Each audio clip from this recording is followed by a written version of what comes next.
missing someone. Every thought you're on. Assalamualaikum warahmatullahi wabarakatuh. Perkenalkan, nama saya Tiara Afnita dengan NIM 22003066 akan membuat video UTS Pendidikan Masyarakat. Yang mana pertanyaan yang pertama adalah, jelaskanlah yang dimaksud dengan pendidikan masyarakat dan menurut saudara, apakah manfaat mempelajari pendidikan masyarakat bagi peningkatan kompetensi saudara sebagai pendidik? Kenapa? Jawabannya, pendidikan masyarakat merupakan model pendidikan yang mana segala hal yang terkait di dalamnya lebih banyak melibatkan peran masyarakat daripada keterlibatan atau campur tangan negara atau pemerintah. Masyarakat mempunyai wewenang dan tanggung jawab besar dalam penyelenggaraannya. Mempelajari pendidikan masyarakat dapat memberikan berbagai manfaat penting bagi peningkatan kompetensi bagi seorang pendidik. Berikut adalah beberapa alasan mengapa memahami dan mempelajari pendidikan masyarakat adalah langkah yang berharga. Yang pertama, pendidikan masyarakat membantu saya memahami konteks sosial dan budaya di mana pendidikan terjadi.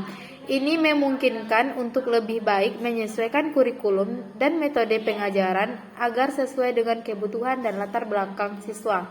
Yang kedua, memahami konsep pendidikan masyarakat membantu saya menjalin hubungan yang lebih erat dengan masyarakat di sekitar lingkungan saya. Hal ini penting karena dukungan komunitas dapat meningkatkan kualitas pendidikan. Untuk pertanyaan yang kedua, jelaskanlah beserta contoh karakteristik pendidikan masyarakat. Jawabannya, pendidikan masyarakat mencakup sejumlah karakteristik kunci seperti aksesibilitas, kualitas, dan relevansi. Misalnya, aksesibilitasnya dapat dilihat dari sejauh mana masyarakat memiliki kemudahan untuk mendapatkan pendidikan, baik secara geografis maupun finansial. Sementara itu, kualitas pendidikan dapat tercermin dalam kurikulum yang komprehensif dan guru yang terlatih dengan baik. Relevansi pendidikan dapat dilihat dari sejauh mana kurikulum tersebut mampu mempersiapkan masyarakat untuk menghadapi tuntutan zaman, seperti melalui penerapan teknologi terkini atau pembelajaran keterampilan praktis yang sesuai dengan kebutuhan pasar kerja saat ini. Contoh karakteristik pendidikan masyarakat adalah sebagai berikut. Yang pertama, aksesibilitas yang baik.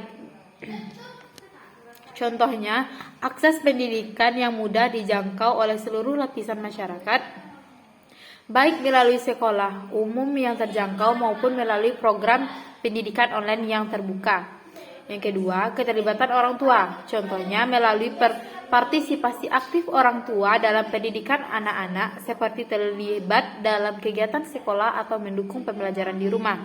Yang ketiga, kurikulum yang relevan. Contohnya penekanan pada pembelajaran keterampilan teknologi terkini atau penerapan metode pembelajaran yang berfokus pada penerapan praktis di kehidupan sehari-hari. Yang keempat, fasilitas pendidikan yang memadai. Contohnya tersedia perpustakaan yang lengkap, laboratorium yang modern, dan fasilitas olahraga yang memadai untuk mendukung pengalaman belajar yang holistik. Untuk yang pertanyaan yang ketiga, pertanyaannya, jelaskanlah beserta contoh yang dimaksud dengan pembelajaran seumur hidup atau lifelong learning, keterlibatan masyarakat, community engagement, dan penggunaan sumber daya yang efisien atau efficiency use resource dalam pendidikan masyarakat. Jawabannya,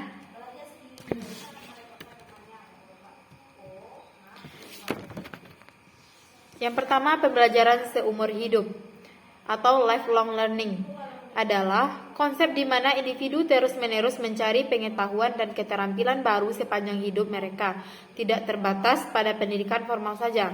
Contohnya, seseorang yang belajar bahasa asing secara mandiri setelah lulus kuliah adalah contoh dari pembelajaran seumur hidup ini. Yang kedua, keterlibatan masyarakat atau community engagement. Keterlibatan masyarakat dalam pendidikan masyarakat melibatkan partisipasi aktif dari berbagai pihak di masyarakat, seperti orang tua, komunitas, dan organisasi non-pemerintah, untuk meningkatkan akses dan kualitas pendidikan. Contohnya, sebuah program pembelajaran sukarela di lingkungan setempat yang melibatkan orang tua, guru, dan relawan lokal. Yang ketiga, penggunaan sumber daya yang efisien atau efficiency use of resource. Penggunaan sumber daya yang efisien dalam pendidikan masyarakat berfokus pada pengelolaan sumber daya secara cerdas dan efektif, seperti memanfaatkan teknologi modern untuk mengoptimalkan proses pembelajaran, mengurangi pemborosan, dan meningkatkan aksesibilitas. Contohnya, penggunaan platform pembelajaran online atau aplikasi edukatif untuk menyebarkan materi pembelajaran kepada masyarakat yang memiliki akses terbatas terhadap pendidikan formal. Pertanyaan yang keempat, jelaskanlah perbedaan pendidikan non-formal dengan pendidikan informal. Bagaimanakah peran masing-masing dalam pendidikan nasional? Jawabannya, pendidikan non-formal adalah pendidikan yang diselenggarakan di luar sistem formal, tetapi masih memiliki struktur pembelajaran yang terorganisir, seperti kursus-kursus keterampilan atau pelatihan kerja. Sementara itu, pendidikan informal adalah proses pembelajaran yang terjadi sehari-hari melalui interaksi sosial, seperti belajar dari pengalaman atau pengamatan. Peran pendidikan non-formal dalam pendidikan nasional adalah memberikan kesempatan bagi individu untuk memperoleh keterampilan tambahan yang dapat meningkatkan peluang kerja dan membantu dalam pengembangan personal. Sementara itu, pendidikan informal memainkan peran penting dalam mengembangkan kemampuan kreatif, sosial, dan kognitif pada individu, yang juga berkontribusi pada pengembangan karakter dan keterampilan soft skill yang penting dalam meningkatkan kualitas pendidikan secara menyeluruh dalam masyarakat.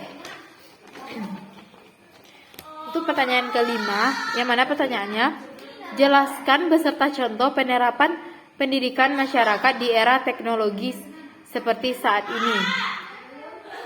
Jawabannya, pendidikan masyarakat di era teknologi saat ini sering melibatkan penggunaan platform digital untuk menyebarkan informasi dan meningkatkan kesadaran.